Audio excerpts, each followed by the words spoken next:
Welcome to the Banker Lamp. Please enjoy the video. You need 2 active controllers and at least 2 Nintendo profiles. Pair them now so the Switch recognizes inputs. Once paired, launch Minecraft and load the world you want to play. Make sure the world settings allow multiplayer, turn on multiplayer, and visible to LAN. This lets the game accept multiple local players. Now, press any button on the second controller to join. You do this because Minecraft detects new inputs and assigns a slot automatically, which starts split-screen pairing. Once the second controller joins, you can add up to 4 players by repeating the button press on each controller. The game assigns ID to keep inventories separate. Then, go to Options and tweak the camera FOV and HUD scale so each player sees enough screen. This reduces motion sickness and improves visibility.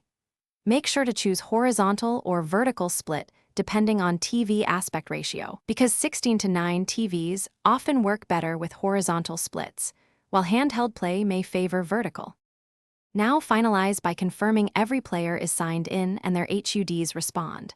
Move each character and open inventories to verify controls are independent. Save the world to keep multiplayer settings and then play, cooperate, or split tasks, because shared worlds persist changes by profile. If a controller fails to join, repair it through system settings, restart Minecraft, or reboot the Switch. These steps clear Bluetooth or input glitches. If problems persist, check for software updates to ensure compatibility and stable split screen. Thanks for watching. If this was helpful, leave a like and consider subscribing. See you next time.